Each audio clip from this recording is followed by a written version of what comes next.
Assalamualaikum warahmatullahi wabarakatuh. Selamat pagi semuanya.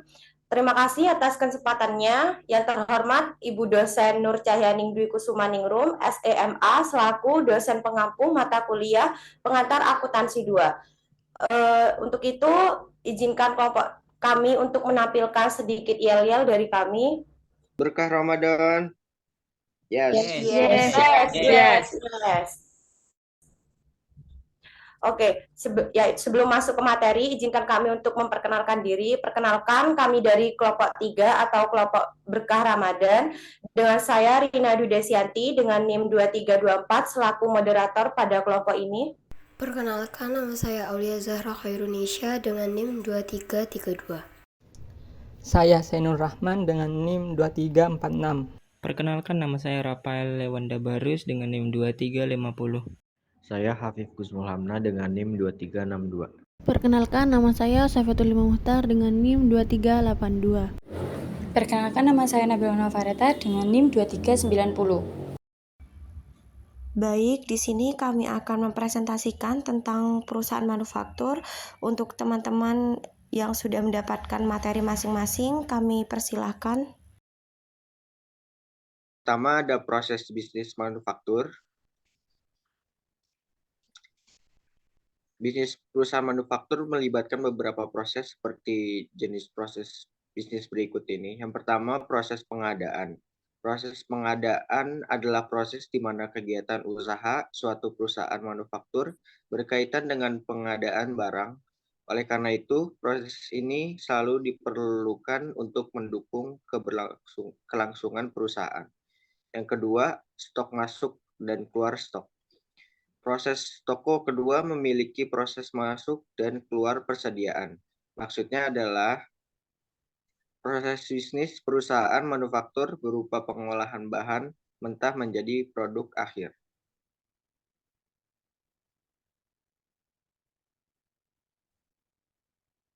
Itu selanjutnya proses manufaktur, yaitu perubahan dari bahan mentah menjadi barang jadi. Yang kedua, akuntansi dan pembendaraan, yaitu di bidang pembendaraan mempunyai tugas melaksanakan, membina, dan mengendalikan belanja dan pengelolaan kas daerah. Proses bisnis ini bertujuan agar keuangan perusahaan tetap sehat dan berjalan lancar. Next. Selanjutnya yaitu urusan umum. Proses bisnis perusahaan manufaktur adalah manajemen umum, termasuk elemen-elemen seperti kebijakan, catatan, keputusan, kontrol, dan penalti.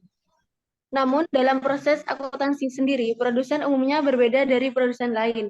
Untuk fasilitas sendiri terdapat proses pengolahan dan overhead. Tentu saja bagi produsen, pembukuan manual sangat memakan waktu dan bukan pilihan yang tepat.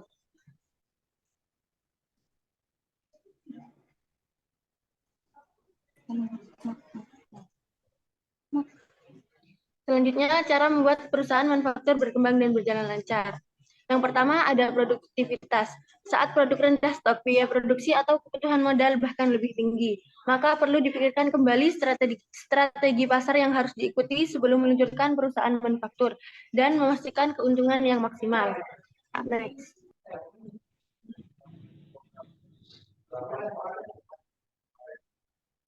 Kemudian yang selanjutnya ada kontrol kualitas. Kontrol kualitas itu adalah sebuah perusahaan yang tidak dapat bertahan kecuali produk dan produknya dibuat dengan kualitas tinggi. Nah, apabila jika sudah banyak perusahaan yang bisa memproduksi produk dengan harga lebih murah dan menjaga kualitas produk.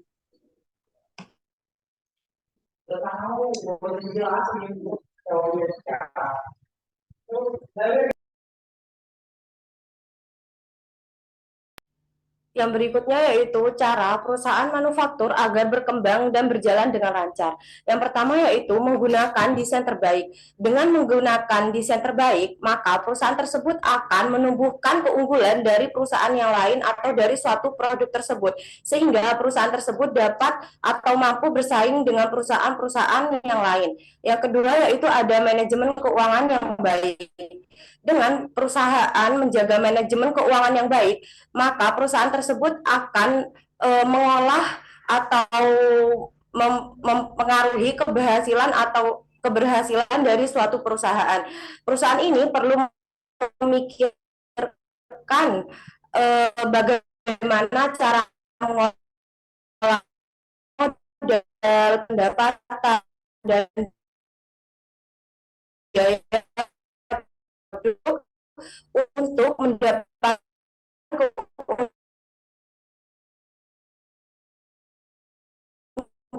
keuntungan yang maksimal dalam pada biaya produksi.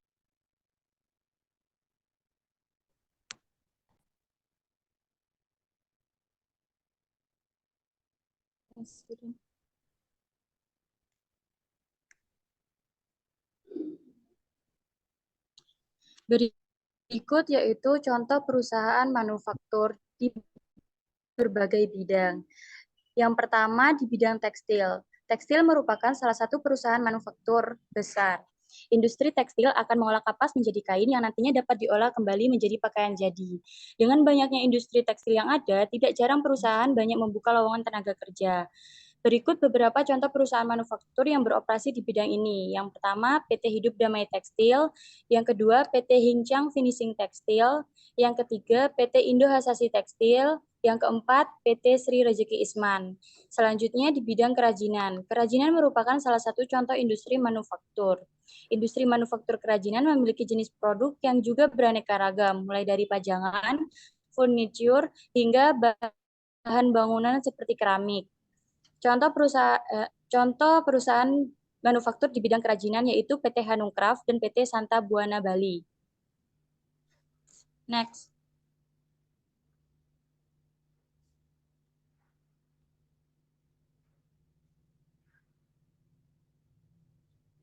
Selanjutnya ada perkembangan industri manufaktur di Indonesia. Perusahaan manufaktur di Indonesia telah mencapai posisi 10 besar dalam pemeringkatan internasional yang diprediksi akan terus berkembang seiring dengan fokus pemerintahan pada kebijakan prioritas untuk industri dalam negeri. Indonesia merupakan basis manufaktur terbesar di ASEAN yang menyumbangkan 20,27% dari perekonomian nasional. Transformasi perusahaan manufaktur dari resource base menjadi production base telah berhasil. Pemerintah berkeinginan untuk mengubah perekonomian agar lebih berfokus pada pengembangan perusahaan non-migas karena industri manufaktur dianggap lebih produktif dan dapat meningkatkan nilai tambah serta lapangan kerja. Sektor-sektor seperti jasa dan alat transportasi memiliki kontribusi signifikan PDB negara.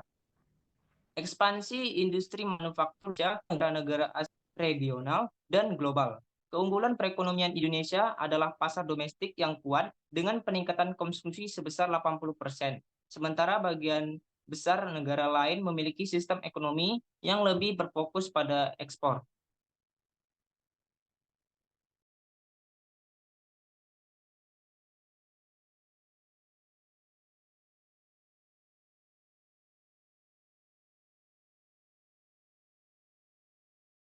Baik, untuk selanjutnya yaitu sesi tanya jawab. Mungkin untuk teman-teman yang ingin bertanya atau menambahkan presentasi dari kelompok kami bisa teman-teman tulis pada grup pengantar akuntansi 2.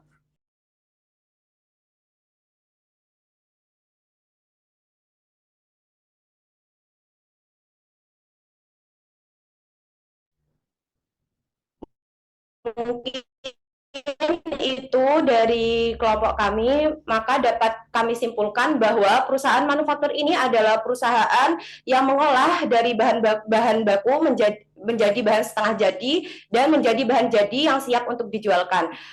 Untuk mengolah bahan-bahan tersebut melalui proses seperti biaya bahan baku, terus biaya overhead pabrik, serta biaya produksi langsung.